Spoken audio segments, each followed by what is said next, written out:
вклучително и со Соединетите Американски држави. Јас само би додал дека секако дека ќе се согласам со дел од дискусиите дека има простор за натамошен развој на односите помеѓу Република Македонија и Соединетите Американски држави, дека можеби во одредени историски периоди Република Македонија требало многу потврсто да застане во насока на остварување на своите стратешки интереси преку активно лобирање во таа и во други држави во светот.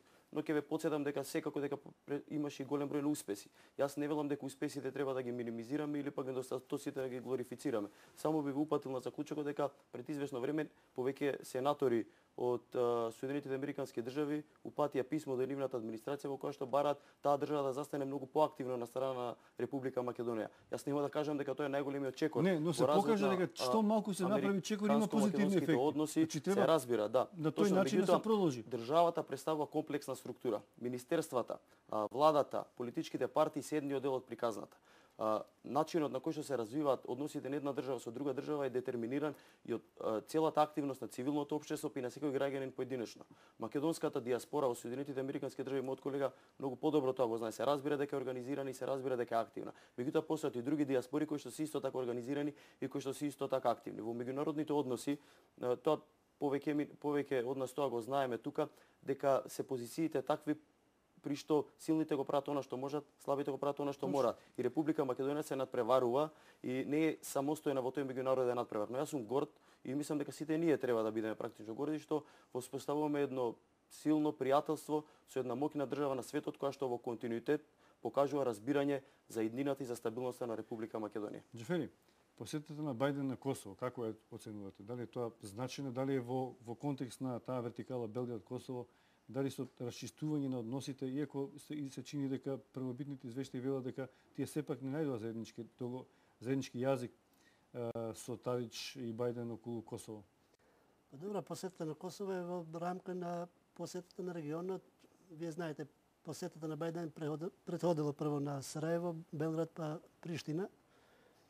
Во регионот Соединетите Американски држави имаат вложено доста, значи и пари, и дипломатија, и ресурси други, впрочем и човечки, значи ресурси, која тоа ги кошта, значи во сите аспекти, и во контекст на тоа, значи тие се заинтересирани да состојбите кои што ги достигнаа со договорите Дејтон, Охрид, кај нас Кумановскиот за Косово, со решавањето на статус на Косово, односно независноста на Косово. Значи тоа се односи и простор каде што таа инвестиција смета дека е време да се сочува. Знаете ли, реално, значи постои можност да таа инвестиција, поготово инвестицијата Дејтонски договор е во реален ризик.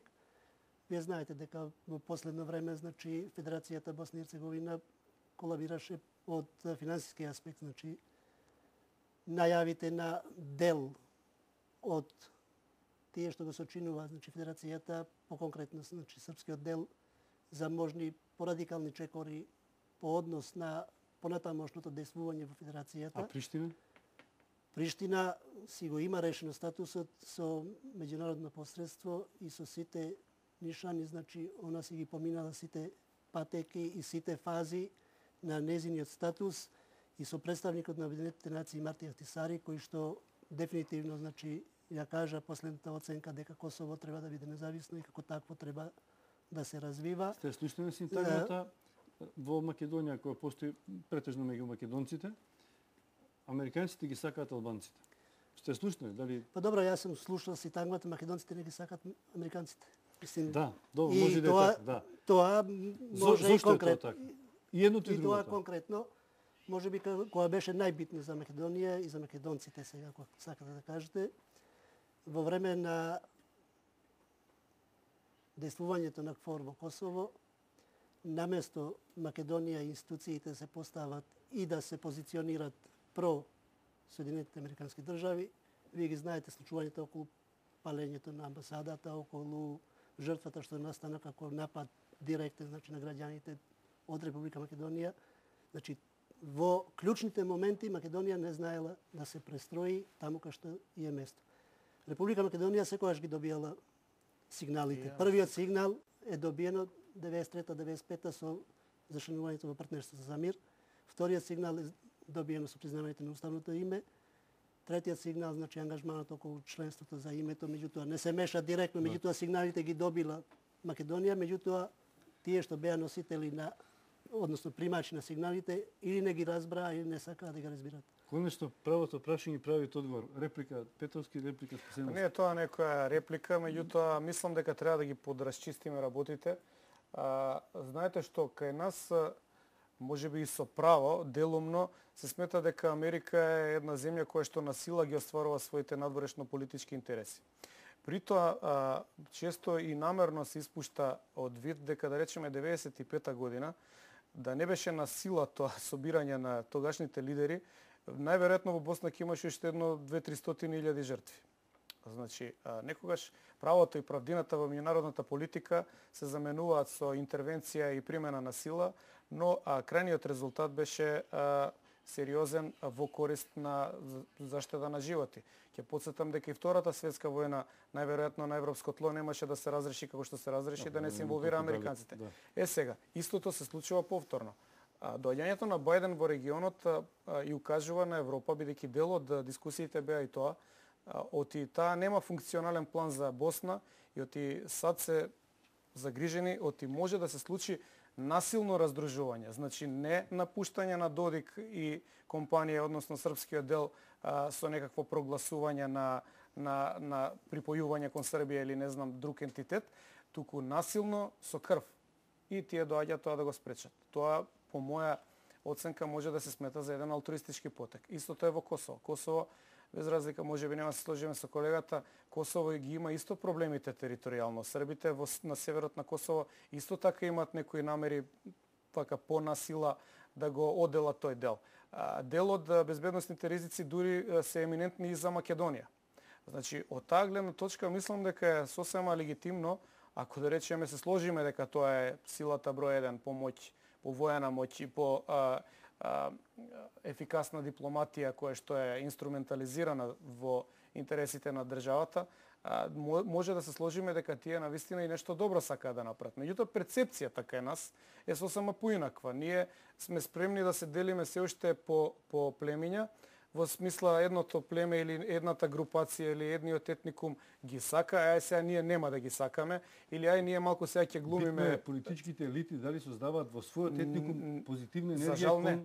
За жал не до крај. Јасно образложување, јасно расчистување на тоа кој е наш стратешки партнер, број 1, по цена и на одредени отстапки од наша страна, нема. Спасеновски? Јас би ги дополнил колегите, би им упатил внимание на неколку работи. Мислам дека во однос на стратешкото партнерство на оваа држава со Соединетите Американски држави постои сеопшт политички и би рекол меѓуетнички консензус, кој што повеќе пати е потврден и на лице место, како што се вика, нели, покажано од Република Македонија низината посветеност во таа насока, особено преку нашето учество во мировните мисии, начинот на кој што се организирани, кој што се предводени од Соединетите Американски држави, и не би рекол дека би можеле така народите и нациите да ги оценуваме како пристапуваат, односно како се однесуваат кон најмоќната држава, односно државата лидер на светот. Не ги оценуваме, но тоа е факт дека мислам дека Република Македонија, граѓаните на Република Македонија, чисто супстрат се разбира дека и македонскиот народ покажуваат активен и позитивен однос кон Соединетите Американски држави, но во голема мера перцепцијата на личностите на поединците кон Соединетите Американски држави во голема мера условени од начинот на како ние сваќаме меѓународната политика. Филип спомена дали ние и каква е нашата перцепција за улогата на меѓународното право во меѓународните односи. Дали ќе посветиме повеќе внимание на она што се нарекува остварување на стратешките интереси или почитување на меѓународното право по секоја цена, независно од остварувањето на стратешките интереси на таа држава. Чекајте, ако може да кажам уште нешто. Дозволувате ли? Еве ќе ви кажам еден свеж пример од пред 2-3 недели. Прв пат во 18 години рускиот амбасадор во Скопје истапи да предизвика нашата определба кон НАТО и европските интеграции, посебно кон НАТО.